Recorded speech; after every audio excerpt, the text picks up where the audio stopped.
Ok. Alors, par des cérémonies, char Arba Asar Perek Shlishi. D'accord? Donc je vous rappelle que ce char, ce portique qui s'appelle char Ametziyot, c'est un char passionnant parce que c'est dans ce char, il développe et il explique une notion qui est la notion des états, des configurations qui peuvent être séphirotiques ou pas. Mais il y a plusieurs états. Or, les états, c'est pas la même chose que ce qu'on avait vu dans Shar Maoud Vanaga. Dans Shar Maoud Vanaga, c'était la direction des choses, c'est-à-dire la dynamique. Par exemple, Chesed, sa dynamique, c'est de procurer de la bonté, Gvura, c'est de procurer de la force, etc. Dans cette porte-là, dans Shar Ametziyot, on se rend compte qu'on peut voir les choses selon divers angles ou selon divers aspects. La meilleure métaphore que j'ai trouvée pour ça, c'est comme si on regardait les choses selon diverses focales. Comme si on les regardait de très près ou de très loin, sous un angle ou sous un autre angle. Parce qu'il y a effectivement de nombreuses metziyot, ça veut dire qui sont de différentes manières de voir une même chose. Ok. Concrètement, dans ce chapitre 3, après que dans les chapitres 1 et 2, on ait défini ce que ça voulait dire, les metziyot, comment ça pouvait faire, c'est-à-dire qu'on pouvait voir les sphirotes, par exemple, vous vous rappelez, on peut les voir sous l'angle de 3 et 7, on peut les voir sous l'angle de 10, on peut les voir sous un angle de 5, on peut les voir de différents aspects, selon différents modes. Au départ, on a peut-être voulu traduire les metziyot par des modalités. Maintenant, on va rentrer dans le détail, et dans les chapitres 3 et 4, qui sont les derniers chapitres de la porte, on va prendre des exemples très précis. Ce qu'on a vu dans le chapitre 3, première partie, c'était que, par exemple, la bina. Par exemple, la bina, elle peut avoir deux aspects. Soit elle est considérée comme un he, soit elle est considérée, vous vous rappelez, comme un yud. D'accord? Je reprends. Donc, quand on la regarde, en fin de compte, ça dépend comment est-ce qu'on va couper l'image. Si on regarde la bina simplement par rapport aux trois premières séphirotes, Keter, Chochma, Bina, la bina, elle va former un réceptacle qui est un hé. Ce même hé, il est ici composé de trois vaves. C'était qu'on pouvait considérer la bina comme étant une au même titre que les trois premières sphirotes, qui sont chacune un yud. Et donc, à ce titre-là, elle est un yud par rapport aux autres. Donc ça, c'est quand on regarde en gros plan. Et si maintenant, on élargit la focale, et qu'on considère la bina comme étant la mère, puisqu'elle va maintenant devenir le féminin, elle va devenir le féminin, et en tant qu'elle est féminin, elle porte les trois principes des 7 sphirotes inférieures qui sont Chesed, Gvura, Tiferet, qui vont être chacune composées d'un Vav et elle devient un He. Ok? Donc soit elle est Yud, soit elle est He. Et c'est un He qui correspond à un Vav. D'accord? Très bien.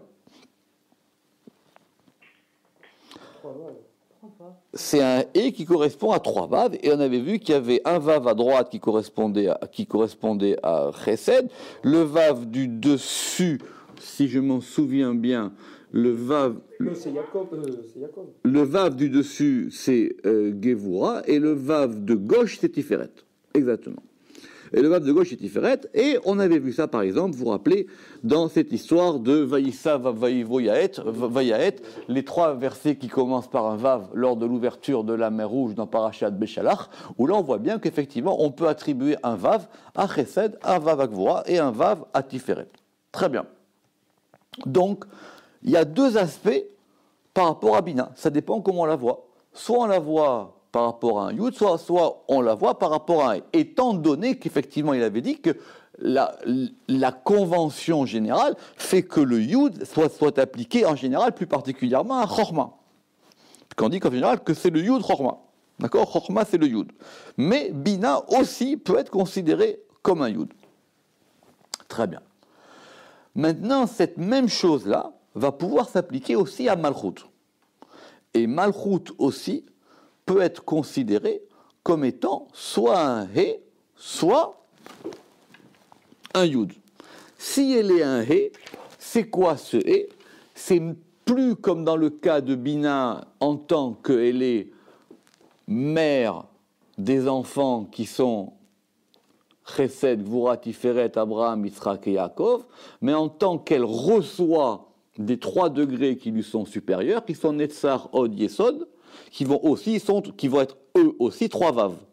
Et donc ces 3 vaves forment un He.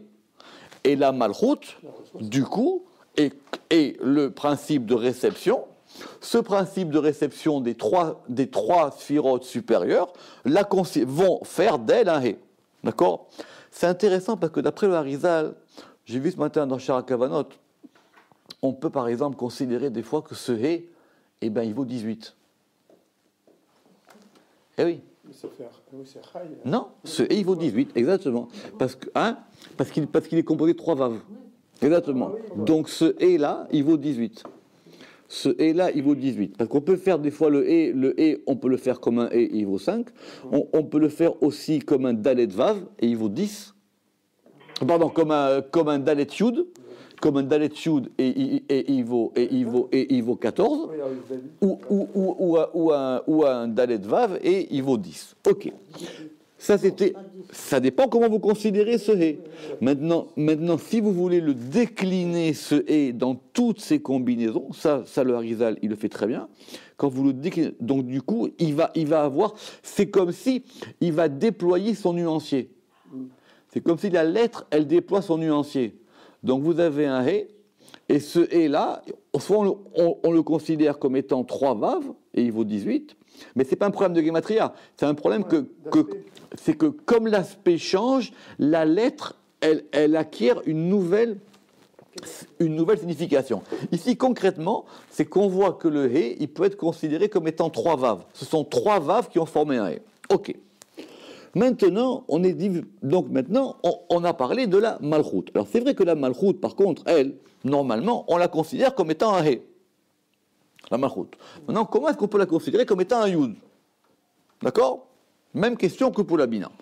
Pour ce faire, le Ramak nous a tendu un grand piège, c'est qu'il va nous ramener un texte extrêmement compliqué du Zohar. Ce texte-là, on l'avait lu la dernière fois, on va le relire aujourd'hui et on va essayer de l'expliquer et de l'approfondir. C'est un texte qui se trouve dans Parashat Shelach Lecha, Kuf Aïn, Aleph, Hamoud Aleph.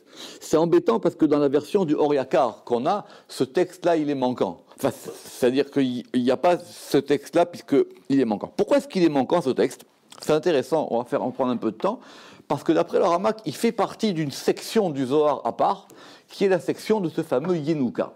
Qui est ce Yenuka? C'était une espèce d'enfant prodige dont on suit les aventures. Mais donc, comme ces aventures, elles sont éparpillées dans le Zohar, le Ramak, il a décidé de tous les rassembler ensemble pour en faire un seul texte, qui s'appelle le Mahamar à Yenuka, qu'on retrouve dans plusieurs parachutes, mais essentiellement dans Parashat Balak. Maintenant, ce Yenuka, on va vous raconter l'histoire, ce Yenuka, c'est le fils de ce fameux Rav Amnuna Saba, d'accord, ce fameux Rav Amnuna Saba, qui est l'un des personnages mythique du Zohar. Vous savez que d'après la Gemara, il a vécu toute sa vie à Babylone et il est venu en Israël parce qu'il ne voulait pas mourir dans une terre idolâtre. Donc il a eu un enfant qui s'appelle le Yenuka, et c'est une espèce d'enfant prodige. Et ici, on va nous raconter encore une histoire encore plus prodigieuse que prodigieuse, qui va être racontée dans la suite. On va le voir, ce Yenuka, il monte dans les mondes d'en haut, et il veut rentrer dans le Gan Eden. Et les anges l'empêchent de rentrer dans le Gan Eden. Ils disent, toi, tu ne peux pas rentrer. Maintenant, comme il est derrière la porte, il écoute ce qu'ils disent. Et il parle d'un sujet.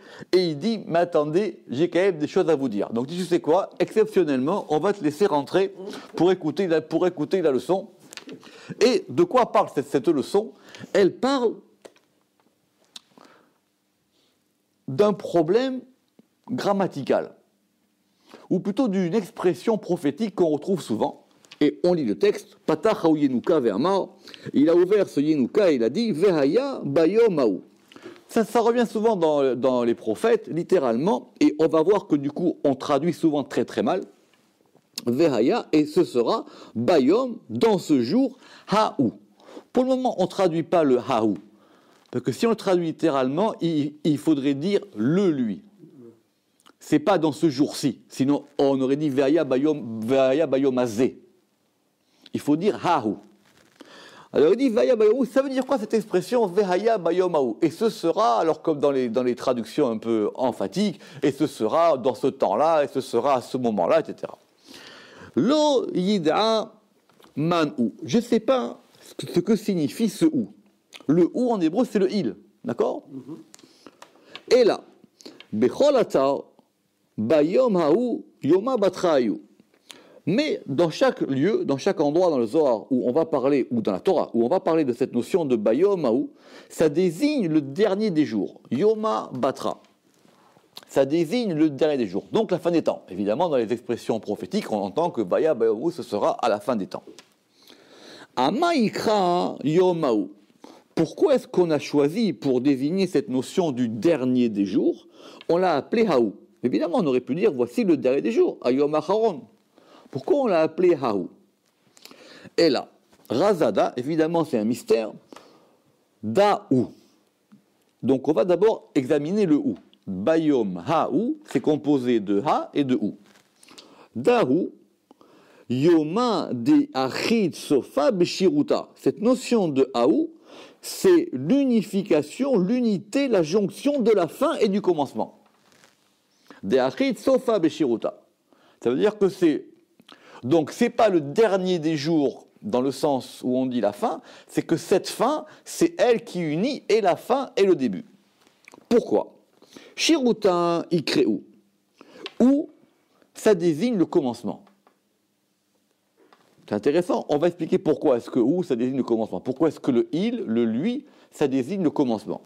Shiruta ikreu, kama dirtiv, comme il est écrit, ve'avad ve'eved ve'avad alevihu, ve'eved alevihu, et il est le Lévi, il est le serviteur, lui. Il va expliquer ça pourquoi, laissez là tout de suite, mais on va voir que ce ou, retenez ça, il désigne le commencement.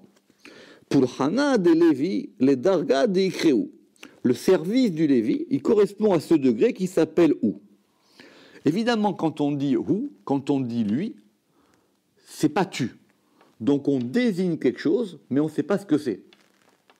Donc ce degré-là, il est tamir, il est caché, veganize et il est enfoui. Et veikre haou, et on va l'appeler haou. Ça veut dire qu'on va lui rajouter un he. Et il s'appelle haou, les achaza sofa dechol dargin, pour montrer la fin de tous les degrés, Deiu Shiruta, qui est le commencement, Vekula Had, et tout est un, Begin Deiu Sofa, et parce qu'il est la fin, Itosaf Behe, on lui a rajouté un E. Je reprends, donc on a Aou. Dans ou, le ou désigne quoi? Le début, et Ha désigne la fin. Donc c'est la fin, le début. Je répète, on a haou. On va expliquer pourquoi est-ce que le Zohar a dit cette chose-là, c'est ce que le Ramak va faire maintenant. On a haou, ve'haya bayom haou. Haou, ou c'est le commencement. Ha, c'est la fin. En gros, ce mot, il est antinomique en lui-même. C'est ce que va expliquer le Ramak, on va le voir. C'est un mot qui, en fin de compte, se contredit sur lui-même, parce que c'est à la fois la fin et le début. Mais qu'est-ce qui indique la fin, c'est le ha, et qu'est-ce qui indique le début, c'est le ou. Ok. Alors maintenant, qu'est-ce qui va se passer dans cette fin des temps-là? Zemina Yerushalayim le'afaka mayan. Il se trouvera que Jérusalem, elle fera sortir des eaux. On avait dit la dernière fois que Jérusalem, c'est une ville où il n'y a pas d'eau. Sauf il y a beaucoup d'histoires sur les fameux conduits du roi Ézéchias, que Rabbi Chaim Vital, il devait réfléchir, il y a beaucoup d'histoires là-dessus, etc. Jérusalem, elle fera sortir des eaux, ou Nava'an Nevi, et de faire littéralement sourcer des sources. Elle fera jaillir des sources. Acha, itle mimar sofa dekol dargin. Et ici, il faut dire que la fin de tous les degrés, la viu Yerushalayim, ce n'est pas Jérusalem. Et la vada Yerushalayim veyoma ou kulahad. Simplement, Jérusalem et ce yom haou, tout ça ne forme qu'un seul degré. Comme si ce Hayom, ça veut dire quoi?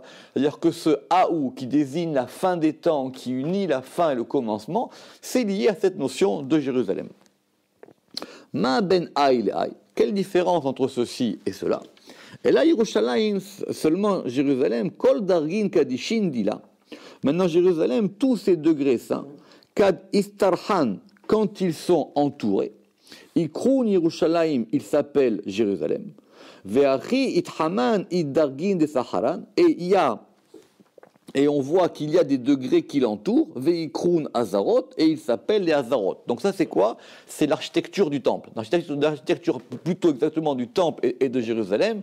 Ce sont comme des cercles concentriques. Il y a Jérusalem, il y a les Hazarot, il y a les Lishkot, on va voir ça. Et donc ça agit, ce sont divers noms qui vont désigner, alors après dans les traductions, soit des parvis, soit des cours, soit des palais, etc. et des Hazarot. D'accord, Veikroun Hazarot, Veilin Pnimin, Veilin Nebar. Donc il y a des cours ou des parvis qui sont l'un à l'intérieur des autres. Veiddargin de Ikroun Kadistarchan Lishkot. Et quand il y a des degrés qui sont quand ils entourent, qui s'appellent des Lishkot. Donc si on dit que l'un c'est un parvis, l'autre c'est une cour, il faut après s'entendre sur la traduction des Lishkot. Veiddargin de Ikroun Kadistarchan. Et il y a des degrés que quand ils sont appelés, quand ils entourent, ça s'appelle Echal. Donc Echal, c'est qu'on traduit par le palais. Mais il y a aussi le Dvir. D'accord? Donc là, quand on fait de la traduction biblique, il faut s'accrocher parce qu'il faut être cohérent sur toutes les histoires. Donc on va dire que c'est Dvir, Echal, Lishka, Hazara. De l'extérieur vers l'intérieur. Les Go, Mikol et Nundargin. Et à l'intérieur de tous ces degrés, It Nekuda Hada, il y a un seul point qui s'appelle, selon un verset, Kevuda Bat Meler Penima. L'honneur de la fille du roi, c'est qu'elle soit à l'intérieur. D'accord? C'est pas qu'elle soit à la maison, mais c'est qu'elle soit à l'intérieur de la chose. C'est que c'est elle le degré le plus central, le plus pénimi, le plus intérieur. Nekudada. Et ce point-là, il s'appelle Yom Haou. Ce point-là, il s'appelle le Yom Haou. C'est intéressant parce que ça veut dire ici que Zohar nous amène doucement sur l'idée que cette histoire de fin des temps, c'est rejoindre l'intériorité. C'est pas l'extériorité, c'est rejoindre le degré le plus intérieur des choses. Vesimaner, Aou Yekare Eret Rephaim, et le signe de ça, ça ne sera pas expliqué dans le Ramak, mais c'est dans la suite du Zohar, ça s'appelle Eretz Rephaim, la terre des Rephaim. Rephaim, il y a beaucoup de traductions, est-ce que ce sont des fantômes, etc. Oui, ça s'appelle Eretz Rephaim, il faut voir là-bas dans le prophète, ce n'est pas notre sujet aujourd'hui. Vekad Yakum Yomada, et quand se lèvera ce jour-là, Migo Chifrin d'Azara, donc de cette chose-là de l'Azara, Yakum Neviou, va se lever une source d'eau, des Mayan, Ve'ai Neviou, et c'est là que c'est important, il faut souligner, et cette source, Min Ayam Akadmoni, elle provient de la mer, l'océan, elle provient de l'océan Akadmoni, antérieur ou primordial, ça dépend comment on traduit Kedem. Donc, on a le degré le plus intérieur. Ce degré le plus intérieur de Jérusalem, il va faire jaillir une source. Et cette source-là, qu'on a nommée par rapport à ce degré de Vehaya Bayom Haou, il va faire sortir une source, et cette source-là, elle provient de la mer antérieure. La mer, l'océan. Les Hivu Kegavna de Ima de Vera, pour être comme le modèle de la mère du fils, Ben Deruaa entre ses bras, ou Mesigi ou Chalba de Yinik, et de la profusion du lait dont il va téter. Itmale Poumé, sa bouche va se remplir. Ve Itra bébé, et il va sans. Non, alors l'Itmale, il va se remplir et il en aura à profusion. Arik Chelba, et il va déverser du lait. Notez bien ça, soulignez-le 3 fois. Et il va déverser du lait, les Pouma des Imé, dans la bouche de sa mère. C'est plus la mère qui donne à téter au fils, c'est le fils qui donne le lait à sa mère. 4 Hasaïm el Yam Akadmoni, et il y a un verset par rapport à cette Yam Akadmoni, Atkan Leshono. Voilà la fin de cette citation de ce Zohar, évidemment très énigmatique et très compliqué. Puisqu'on a beaucoup de choses. On a Bayom, on a Hahu, on a cette Jérusalem, on a la source qui est liée à la mer, et on a en gros que cette source-là, elle va se situer au-dessus de la mer, puisque c'est elle qui va alimenter la mer.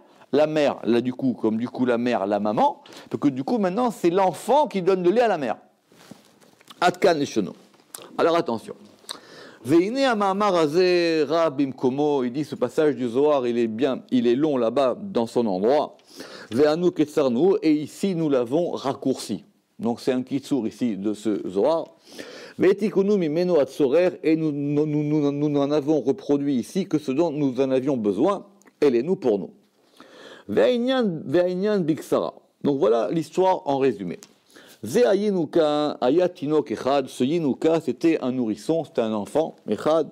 Shenistalek mina olam les siba yedua, parce qu'il est parti de ce monde pour une cause connue. Il faut voir là-bas dans le Zohar.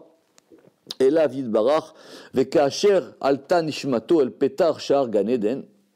Et quand son âme s'est retrouvée au parvis, ou à la porte pétar, à la porte du parvis du Gan Eden. Pétar, Sha'are Gan Eden. Pétar, elle s'est retrouvée à la porte du portique du Gan Eden. Arzubo Akruvim, les kérouvim, les anges, ils l'ont attrapé. Shomre Agan, parce que ce sont eux les gardiens du jardin d'Éden. Les Bilti Teto les Kanes, pour l'empêcher de rentrer là-bas. Les Siba Shenem Racham, pour une raison qui est expliquée là-bas dans le Zohar. Ou Benkar, et entre le temps où il attrape, il dit je rentrais, je pas rentrer, etc. Karaya Rosh Yeshiva Tzadikim, il y avait le Rosh Yeshiva, le maître de l'académie des Tzadikim, des justes qui étudient dans le Gan Eden, Doresh Bepasukse, qui était en train d'expliquer ce verset-là. Ve'aya Bayomahu. Et lui, il est à la porte, on veut l'empêcher de rentrer, il veut rentrer par rentrer, et il entend la dracha, et là-bas, de quoi on parle, de ce verset de Ve'aya Bayomahu. Et lui, qu'est-ce qu'il fait? Il est à l'extérieur et il dit, mais j'ai une question là-dessus. J'ai une question à vous poser sur ce verset-là. D'accord? Vezez les chonos. Et voilà donc, maintenant on revient à la question que lui pose aux gens qui sont dans le Gan Eden en train d'étudier. Et lui, ils ne veulent pas le laisser rentrer dans le Gan Eden. D'accord? Il dit, laissez-moi rentrer. Mayan de Inun Milra. Les eaux qui sont en bas. Ersalkin le'ela, comment est-ce qu'elles peuvent monter en haut? Les miné, comment est-ce qu'elles peuvent monter au-dessus d'elles-mêmes? Tu me dis Jérusalem, elle est en bas, il va y avoir des eaux qui vont sortir. Ces eaux, elles sont en bas. Comment tu me dis que maintenant ces eaux, elles vont monter à un degré encore plus haut qu'elles sont? Les atar ila, vers un endroit supérieur, yatir miné, vers un endroit haut, yatir miné qui est encore plus haut que lui, bekama dargin par de nombreux degrés, ou et de toutes les manières, pourquoi est-ce qu'on a besoin de ces eaux? D'accord? Comment est-ce que l'eau qui est en bas, elle va se retrouver maintenant être l'eau d'en haut, et que cette eau d'en haut, elle va être plus haut que le degré qui est le plus haut des degrés? Uma atar des kol mavouin venachalin, et quel est cet endroit des kol mavouin venachalin, de toutes les sources et les fleuves, dont toutes les sources et les fleuves nafkin miné sortent d'elle, velet pisikoud, et sans interruption, les mabouye venachaloui, et pour les fleuves et les sources, ishtakeyu meatar nagouv, et qui vont être abreuvés de cet endroit humide. Man hama chafira debira, et qu'a vu le chafira debira, le chofer, c'est creuser, le creusement du puits, il y a Yves Maya, et il... Hein? Le creux du puits. Oui, le creux du puits, et il donnera des eaux, les maboua des neviou, et il donnera des eaux à la source du fleuve. Vechi, notez juste la fin, c'est la question. Vechi Yerushalayim ya'iv ma'im elayam akadmoni. Et comment est-ce que Jérusalem, elle peut donner des eaux vers cette mer, vers cet océan antérieur? Atar de kol mimin de alman afke mitaman, l'endroit dont toutes les eaux du monde sortent de là-bas. Comment est-ce que la fin, elle peut se retrouver avant le début? C'est ça la question. Comment la fin, elle se retrouve maintenant à être avant le début? C'est une question. Il dit Baya Bayomaou, et on va revenir sur cette question sur les deux aspects. L'aspect grammatical, c'est quoi Bayom Aou, et cette question de la source, de cette source-là qui va sortir de Jérusalem, et qui remonte pour devenir elle-même la source de toutes les eaux. D'accord? En termes de Sphirot, ça va être clair maintenant, c'est comment Malchut, elle va remonter pour être au-dessus de Bina. Non, au-dessus de Bina. Adkan Neshono. Vei Kushia Chazaka. Alors il dit ça, hein, cette question que lui, il aura posée de derrière la porte, c'est une question difficile. Vei Kushia Chazaka. Vechi Ki Yerushalayim Iya Malchut. Alors maintenant, essayons, c'est vrai que de ce point de vue-là, hein, quand tu vas mettre des sphirotes, ça te permet de comprendre un peu mieux.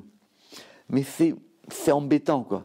Parce que le Zohar, il t'explique des concepts, tu comprends, tu as des fleuves, des sources, des eaux, des lettres, et tout d'un coup, toi, tu vas mettre ça avec des sphirotes, alors tu crois que tu comprends mieux, mais c'est en même temps mauvais, quoi. C'est une béquille, quoi. Oui, c'est pas assez.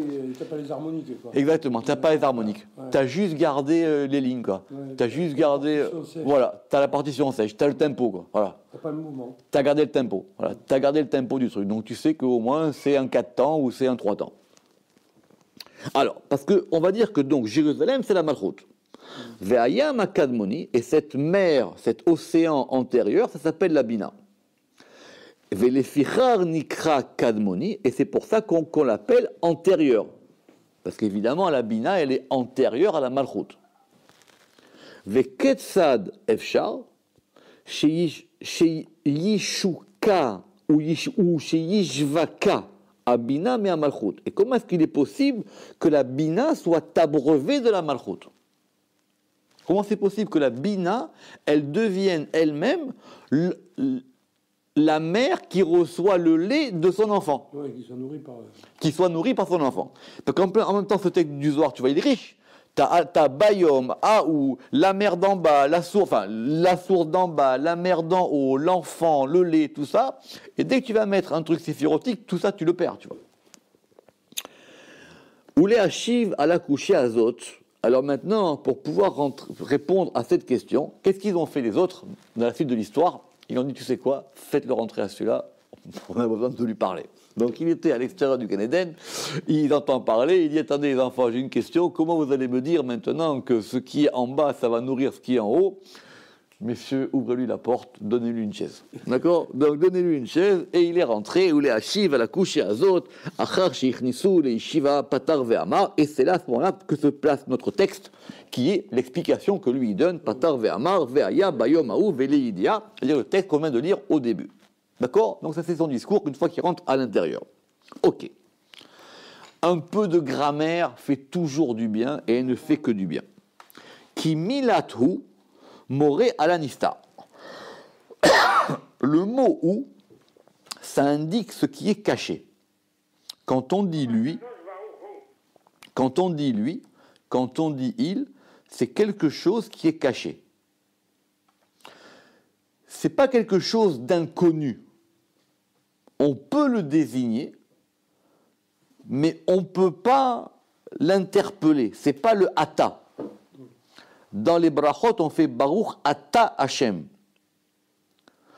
Quand on dit Ata, le tu, c'est la proximité.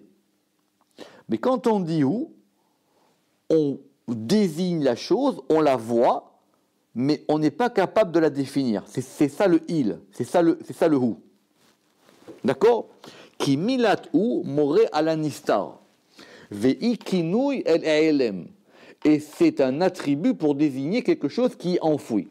Comme nous l'expliquerons dans Shar Keakinouim, dans la porte 23, là-bas, voir sur le ou, mais c'est ce qu'il explique en gros, que quand on dit ou, ça veut dire c'est lui, c'est il, c'est un degré caché, mais qu'on peut distinguer. Sinon, évidemment, ça serait de l'inconnu. Et le hé, vous savez que le hé en hébreu s'appelle le hé à yedia. c'est-à-dire l'article défini.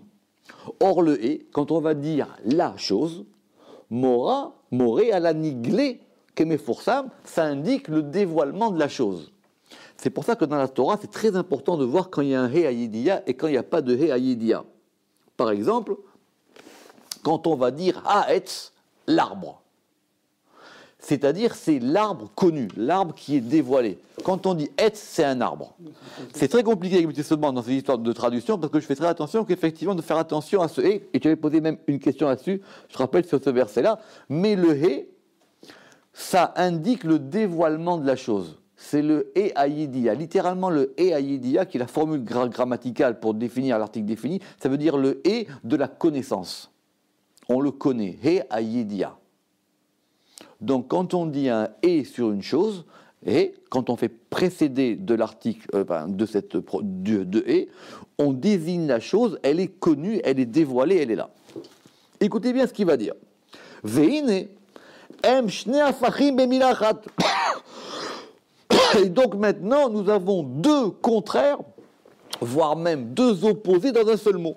On a d'un côté le « ha » qui désigne ce qui est dévoilé, et on a d'un côté le hu qui désigne. Donc comment il faudrait traduire aou? Le lui. Ou le il. Haou, c'est le il. Donc quand il y a marqué vehaya bayom aou, et ce sera dans ce jour le lui. Haou. Le lui, c'est lui. Haou. On traduit et ce sera dans ce jour-là. Si c'était ce jour-là, on aurait dit vehaya bayom azé. Le haou, il dit c'est une formulation problématique. Haou, le a désigne ce qui est défini, connu, et le ou désigne ce qui est inconnu. Enfin, ce qui est inconnu, ce qui est connu mais incompréhensible. C'est le haou. Donc il faudrait mettre littéralement le lui. C'est le lui ou le il. On a vu ça d'ailleurs dans la Petach Eliyahu, là-bas il est marqué Antou, dans le Zohar. En tout cas, haou. Je reprends. והנה הם שתי הפכים במילה אחת, וזה כיוון באמרו ההוא לא ידעה מן הוא. C'est pour ça que lui, l'enfant, il vient et il dit, mais ce haou, je ne sais pas ce que c'est. Ça ne correspond pas à quelque chose de connu. Ça ne correspond pas à quelque chose qu'on peut désigner par la connaissance. Évidemment. Comment vous voulez connaître le dernier des jours? Comment est-ce qu'on peut connaître ce degré-là? Donc pour désigner le dernier des jours, on n'a pas d'autre choix, ou la Torah n'a pas eu d'autre choix, que de désigner une formule qui indique quelque chose qu'on connaît et qu'on ne connaît pas. Haou, vehaya, bayom, haou. Sinon on aurait dit effectivement, et ce sera le dernier des jours, bayom acharon. Pirouche, ou moré elem, le ou, ça indique quelque chose qui est caché, vehaou, moré idgalut. Maintenant, quand on fait précéder ce ou par un ha, le A indique que c'est dévoilé.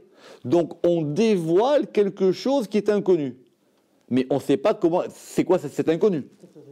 VM, shne afachim. Et ce sont donc deux contraires. VM, shne afachim. Ce sont deux contraires, oui, tout à fait. C'est incompréhensible. Ce sont deux contraires. Il le dit, mais fourrache. VM, bet afachim.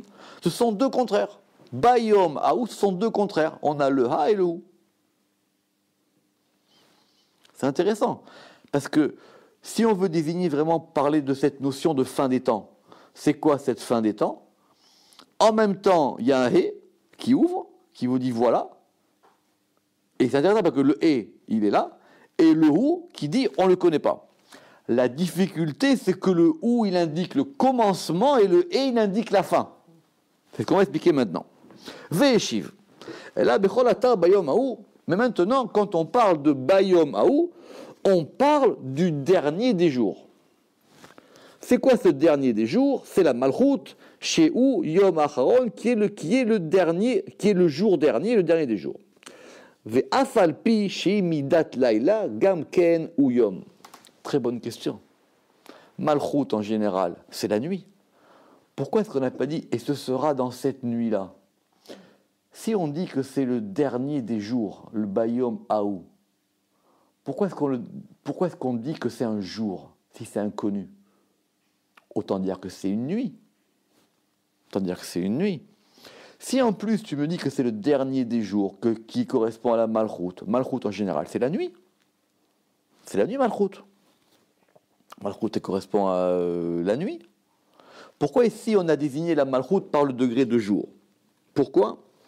She'are Sheva Yamim Em, parce qu'on peut considérer aussi que la Malchut elle est un jour aussi. Parce qu'il y a 7 jours dans la semaine et que la Malchut elle correspond au jour du Shabbat. Ou Gvar Yityaches Elea Shem Yom, et on peut lui attribuer cette notion de Yom. Ou Me'achar Shei Malchut. Alors maintenant, puisqu'elle est la Malchut, Raou Ilavo Behe Ayedia. On peut maintenant la désigner avec le et de l'article défini. Mipne Shei Gluya Veyedua. Parce qu'elle est maintenant dévoilée et connue.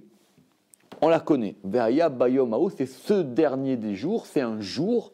Et ha, le voilà, je vais le définir, je vais le dévoiler. Aval tevat ou, maintenant ce mot de ou, lui, le dernier des jours, le lui, moré ala elem que des pirachnou. Lui, il indique un degré caché. Il indique un degré enfoui. Évidemment. Parce que si on savait ce que c'était que le dernier des jours, ben on ne serait pas là. Les gens, ils passent leur temps à essayer de dire, je vais vous expliquer ce qui se passera à la fin des temps. Mais ils n'en savent rien. D'accord? Ils n'en savent rien. Parce que c'est ça, c'est Bayom Haou. Ok. Ve'eshiv, Ela Razada ou Yoma. Et donc, on reprend le texte du Zohar. Et maintenant, ce mystère-là, c'est le jour qui va unir et la fin et le début. La fin et le début. Pirouche. Leorot al Metziyut Ayud. She'u Metziyut Na'elem Sheyeshba. Alors maintenant, inversion. On ne parle plus de sphirote, on parle de lettres. C'est quoi ce degré caché? C'est un yud. Qui a malchut ishiruta vesiyuma. Parce que la malchut, c'est à la fois le premier et le dernier. She'u techila vesof. Alors effectivement, comme on l'a dit, Techilat HaMachshava sauf Maaseh, le commencement de la Machashava, c'est la fin de l'action. D'accord? Alors le Ramak ici va analyser ça de façon extraordinaire. Évidemment, l'idée, elle est simple. J'ai l'idée, toujours le même exemple, j'ai l'idée de repeindre ma cuisine. C'est quand j'ai repeint ma cuisine que va maintenant se dévoiler la pensée que j'avais au départ. C'est ça qu'on a dit, sauf Maaseh Bemarshava Techila. Ce qui se passe à la fin, c'était ce à quoi je pensais au début. Mais au début, c'est juste une idée et il n'y a que moi qui l'ai et personne ne le voit. Quand j'ai repeint ma cuisine, tout le monde voit que j'ai repeint ma cuisine. D'accord? Donc, sauf Maaseh Bemarshava Techila. Mais maintenant, on a dit Machashava. Sauf Maaseh Bemachashava Techila. Techilat Amarshava, sauf Maaseh. Le commencement de la pensée, c'est la fin de l'action.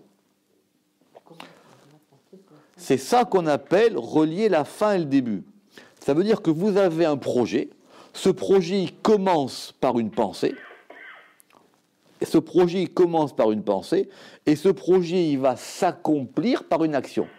Et que si vous avez tenu le bon bout, c'est-à-dire qu'entre-temps vous n'avez pas arrêté votre projet ou faire autre chose ou le changer, si vous tenez le bon bout, si maintenant les choses sont dans le bon ordre, il y aura une coïncidence entre ce à quoi vous aviez pensé au début et ce qui arrivera à la fin. D'où le fameux Bereshit sur Rachid, etc. D'accord?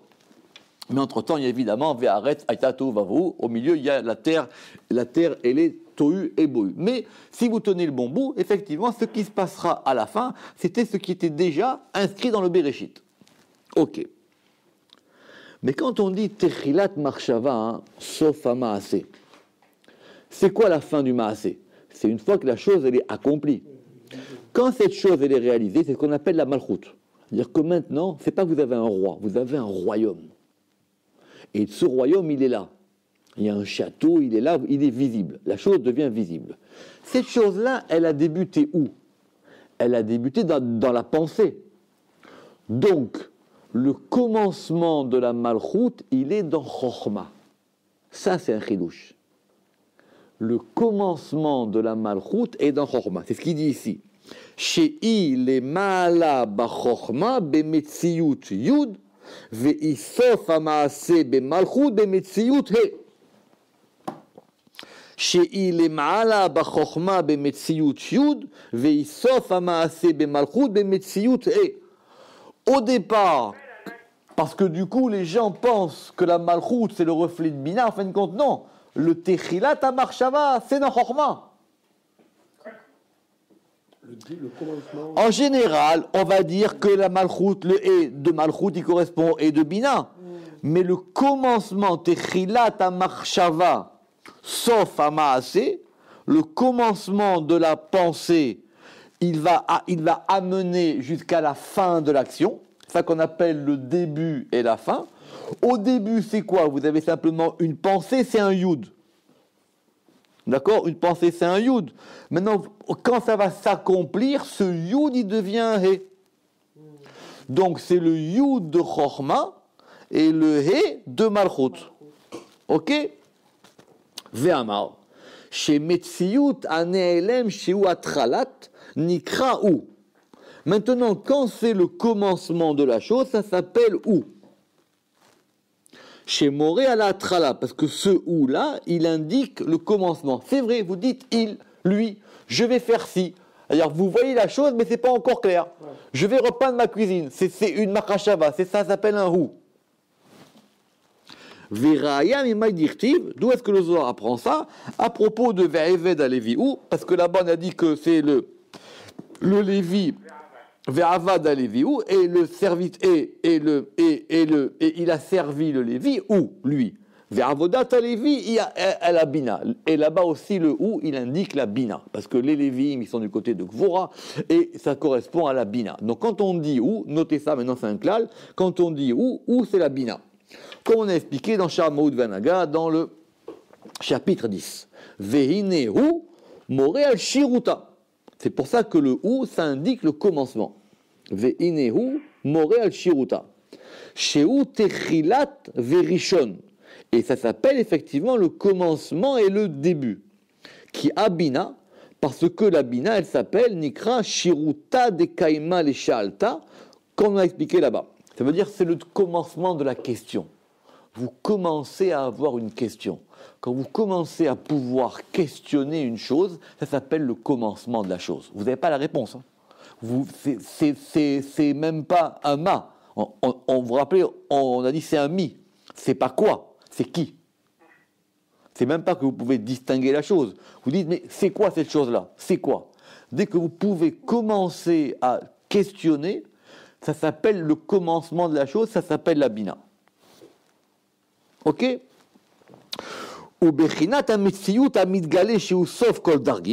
Mais maintenant, quand cette chose-là, elle va se dévoiler, c'est-à-dire à la fin de tous les degrés, ça s'appelle Hahu, avec le Heayedia. Ça s'appelle le lui. Maintenant, celui-là, vous le désignez, c'est le. Celui-là, maintenant, vous le désignez, c'est le. On n'en sait pas plus, mais en tout cas, on a maintenant mis ensemble deux contraires. Et de ces deux contraires, on comprend que maintenant la fin elle est liée au début.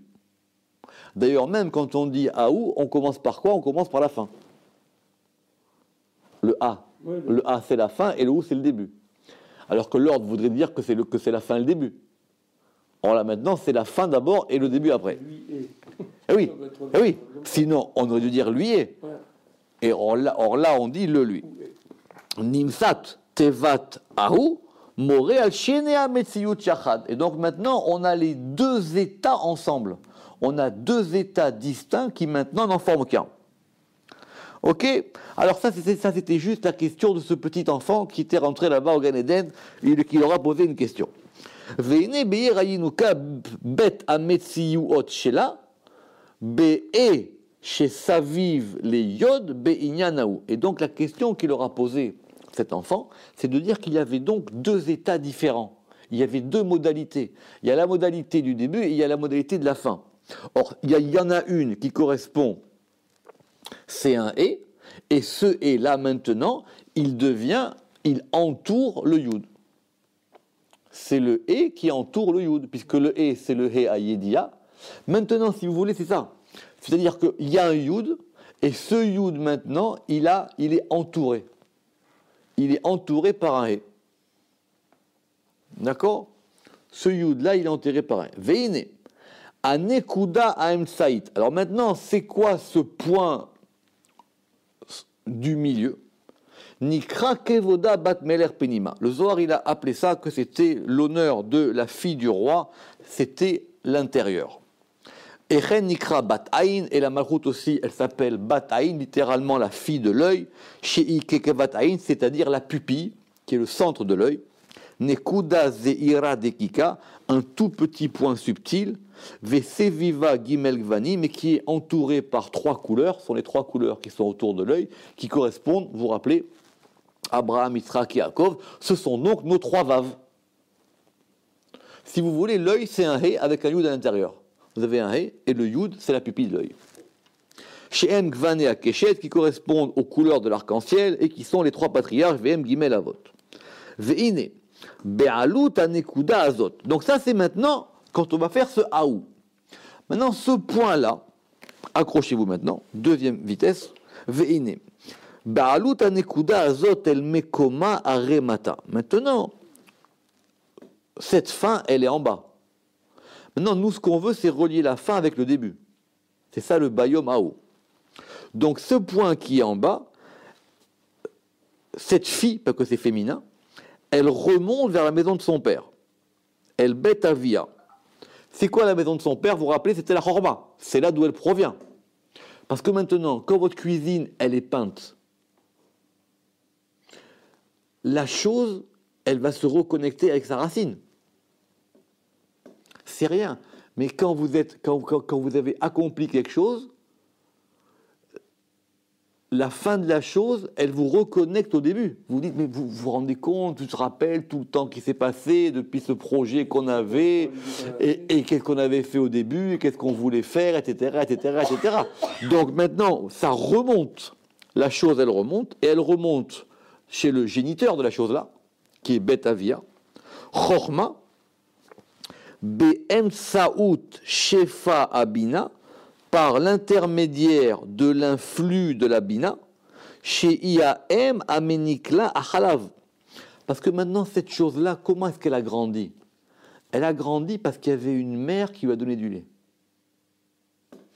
Cette chose-là, au départ, il y a le père qui a un projet. Ce père, c'est le Yud. Ce père, il a un projet. Maintenant, à la fin, ce projet, il est réalisé. Et maintenant, ce projet, il va remonter à sa source. Mais comment est-ce que ce projet, il a pu remonter à sa source? Parce qu'il a été alimenté par la Bina, qui est la mère, qui a maintenant abreuvé en lait cet enfant. Ve'aliada tit ale ad shei ola ve'i mashpe'at afilu bebina atzma. Et maintenant, quand ça remonte, c'est elle-même qui va donner du lait à la mère.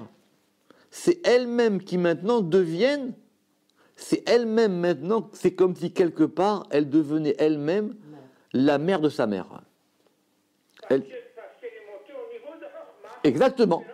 Oui, mais elle devient la mère de sa mère. Ça veut dire que quelque part, ce projet maintenant, c'est lui qui va alimenter ce qu'il a alimenté. Kedeka Amar, c'est comme ça que le Zohar il a dit que Gavna de Ima Obre. Vechen tashpia el metziuta atarton sheba mamash, et donc du coup maintenant elle va influer à la modalité inférieure qui est elle, et c'est ça effectivement cette dernière des mers.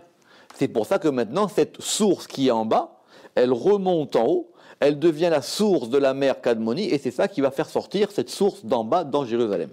Ok, fin du Zohar. Reprenons maintenant Klal Advarim. N'oubliez pas que notre but c'était de comprendre les différentes modalités. Celle du début, celle de la fin, celle du Yud, celle du He. Ve Klal Advarim, et donc maintenant le principe de ces choses-là, que la Bina, pour elle, elle a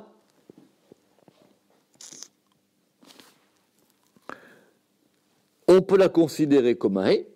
Et quand elle est un He, ou Metsiuta Gimel Avot, et donc ce He-là est composé des trois patriarches, qui sont trois vaves, qui vont former un He. Parce que c'est intéressant, parce que la Bina, elle est appelée un He par rapport à son projet. Son projet, c'est les enfants. elle est appelée un et par rapport à son projet. Ce projet, c'est vav, vav, vav, et donc du coup, ça forme un et. Et ce vav-là, il vaut 18. C'est chai, c'est la vie. Ou la malchout, et la malchout aussi, elle est considérée comme apport à un et, mais ce projet, c'est pas ce qu'elle va donner, c'est ce qu'elle a reçu. Ou le metsiuta, netzar ve'od yesod, et ça, donc modalité, c'est par rapport à netzar, od ve'yesod. Ok? Ou shte akdamot ha'elu nidbareu bereya me'amna. Maintenant, comme vous croyez que vous étiez fatigué, le Rama qui va dire, j'ai pas fini. Alors, comme il n'a pas fini, il dit maintenant, j'ai une preuve claire de ça. Maintenant, cette preuve claire de ça, c'est dans un passage du Zohar incompréhensible qui est dans le Raya Me'emna. Alors, attention, accrochez-vous. C'est un Raya Me'emna dans Teruma, et là-bas, de quoi on va parler? On va parler d'une chose que tout le monde connaît, qui est la Ménorah. D'accord? Vous croyez savoir comment ça marche une Ménorah? Eh bien, vous n'allez pas être déçus. On y va. Vezé les chonos. C'est très court, mais on va terminer avec ça. Ma'ana de kucha berechu ishrinta. L'ustensile du Saint béni soit-il, c'est la Shekhinah. De iu mahana le shamsha le baala, qui est l'ustensile pour servir son époux. Ii menarta dile, et elle est sa menorah. Des itmarbe dont il est dit, ou des itmarba dont il est dit, Sheva bayom il alticha, 7 fois dans la journée je t'ai loué. C'est ce qu'a dit le roi David. D'accord? Donc, la menorah elle est liée à 7, parce qu'on va considérer qu'elle a 7 branches, 3 et 1. D'accord? La menorah elle a 7 branches, et c'est elle qui est là pour faire lever cette lumière. C'est quoi ces 7 branches?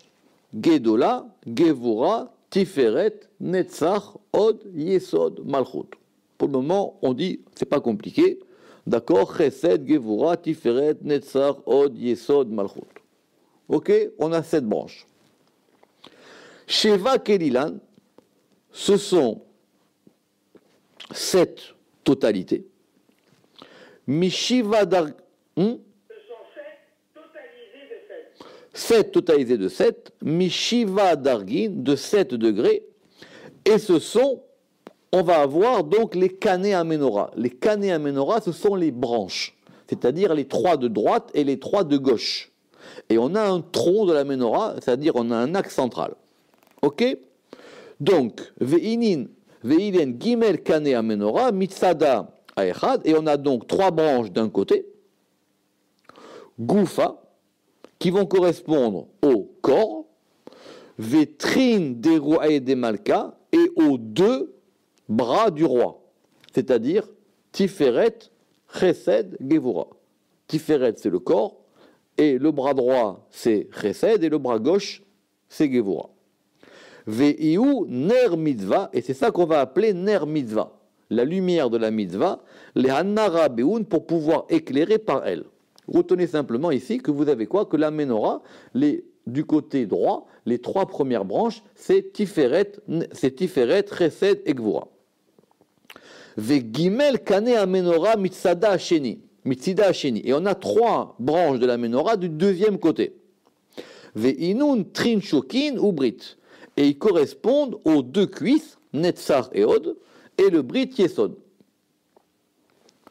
Retenez. Donc on a votre menorah. On a 3 branches et une branche. Qu'est-ce qu'il a dit le Zohar ici? Il a dit Tiferet, Chesed, Gevura, Netzar, Od, Yesod. Qu'est-ce qui manque? Et Malchut, elle se retrouve où ici? Au milieu. Exactement. Maintenant, ces 3 branches du côté gauche, elles correspondent, on a dit, aux 2 cuisses et à la Brit Mila, et ça s'appelle Ner Ma'aravit, ça s'appelle la lumière de l'ouest, parce que la Malchut, elle est à l'ouest, les Hanar Abeun, pour éclairer par elle. Minarta de Malka, et maintenant la menorah du roi, Itkirit, elle est appelée, Ve'i Ner, et elle est la lumière, les Hanarabe Ner Mitzvah, pour pouvoir éclairer la lumière de la mitzvah, dont il est dit mitzvah Hashem bara me'ira tenaim, la mitzvah de Dieu, c'est elle qui éclaire les yeux. Ou man recha des Menarta. Et alors maintenant, quelle est la tête de la Ménorah? C'est Bina. Et il a, qui est le et supérieur, des Itla Tlat Kanim, qui a 3 branches, Bediyukna Da, dans cette image-là, qui sont 3 vaves. Donc on a Bina qui est 3 vaves, 3 branches, des Inun Tlat Avaan, qui sont les 3 paires. En fin de compte, le Ramak, il a gardé le texte fondamental pour la fin. Donc ici, on voit bien que la Bina, c'est un et que ce et est composé des 3 branches qui correspondent à Chesed, hein, qui correspondent, ok. Et le et Tinyana est le deuxième et. Gimel Kanim, il a 3 branches. Tinyanim, les seconds. Bediyuknada, par rapport à cette image-là, qui est un et. Tlat Vavin, qui correspond à 3 vaves, qui sont Netzach, Od et Yesod. Ok? Donc du coup, votre Ménorah, elle est considérée comment maintenant? Elle est considérée comme 2 haies. Attention, accrochez-vous. Vous avez un et à droite et un et à gauche. Oui, et au milieu. Je reprends. Votre Ménorah, vous avez 3 vaves. À droite, 3 vaves à gauche. Ces 3 vaves de droite, qui sont Chesed, Gvura, Tiferet, ils correspondent à la Bina. Parce que c'est la Bina qui les donne. Oui. Ces 3 branches qui sont du côté gauche, elles correspondent à la Malchut. Pourquoi? Parce que c'est la Malchut qui reçoit de Netzar Od Yesod. Alors si c'est comme ça, c'est quoi le Vav du milieu? C'est quoi le cané du milieu? Vav, Menarta de Emsaïta. Et le Vav, c'est la bougie, c'est la lumière du milieu. Ben Yudke, qui est entre le Yud et le E. Al Sheme Ilkere Bina. À son nom, il s'appelle la Bina. Ve'iu Kalil Shit Kavin, les Tata Becheshbon Vav. Et il totalise les 6 branches en bas par un compte de Vav. Bevav Kanim Dile, par ses 6 branches à lui. Ça veut dire que le Zohar, il ne veut pas aller jusqu'au bout ici. Mais maintenant, Yud, Eshet Chayi, la Teret Baala. Donc maintenant, cette Malchut, elle peut s'appeler un Yud. Comment ça s'appelle Yud? Quand on dit que ça s'appelle Eshet Chayi, la femme vaillante, elle est à Teret Baala, elle est le diadème de son mari. Or, si elle est un Yud et qu'elle est remontée, d'accord, elle est remontée sur quoi? Elle est remontée sur le degré de 6. Donc c'est un Yud sur un Vav. Or, c'est quoi un Yud sur un Vav? C'est un Zayin. Ah oui. Zayin, c'est la femme vaillante. Oui, c'est Taga des Sefer Torah Betsurat Zayin. Et ça correspond au tag, ça correspond à, comment on dit en français, les tagines. Oh. Les couronnes, ouais. Hein? Pas les couronnes, les enluminures, là, hein? les petites... Ouais, d'accord, ça correspond au tagin du Sefer Torah dans la forme d'un zayin. Misitra de alma deate. Et maintenant, du côté du monde qui vient, la vi ou maana legabe vela meshamsha legabe. Maintenant, elle, ce côté féminin, elle n'est plus un ustensile ni au service de son mari. Simplement, maintenant, elle devient atara al reché. Maintenant, elle devient la couronne sur sa tête. Maintenant, elle devient au-dessus de lui. Aval be'almadin, mais maintenant, dans ce monde-ci, i'ike gavnada, elle est comme cette manière-là, he, vav et yud. Elle est à la fin. C'est le yud qui est à la fin du nom. I ma'ana techute. Comment? C'est un tétragramme. C'est un tétragramme où le yud il est à la fin, parce qu'elle est maintenant l'ustensile sous lui. Shimusha dile, et elle est maintenant, elle est à son service. Adkan Lishono. Petit zohar comme ça, il ne fallait pas quand même nous le donner à la fin tranquillement. Mais en tout cas, au Bob et Pirouge, dans ce zohar-là, il expliquait de façon claire que les deux et, ils sont 3 vav. Kol echad mehem. Qui bet ein em gimel vavin kol echad mehem. Et donc, on voit bien ici que les 2 et correspondent chacun à 3 vav. Vegam metziyut a malchut. Et on voit aussi que la malchut, elle est des fois un yud. Be'alota le ma'ala, quand elle monte en haut. Ve'az inikret eshet ra'il ateret ba'ala. Et à ce moment-là, elle s'appelle la femme vaillante, qui est la couronne de son mari. Shi yud, parce que ce yud-là, c'est atara. Al vav, elle est atara sur le vav. Venaasit zain, hein? Ça veut dire Attara sur le. C'est soit elle est, elle peut être soit en bas, soit en haut. Elle peut être soit en bas, soit en haut. Quand elle est en bas, c'est le dernier des yud. Et quand elle monte en haut, c'est le premier des yud. Maintenant, comme elle est montée au-dessus, que maintenant lui c'est un vav, elle est au-dessus du vav, donc c'est un yud sur le vav. Or un yud sur un vav, ça fait la lettre zayin.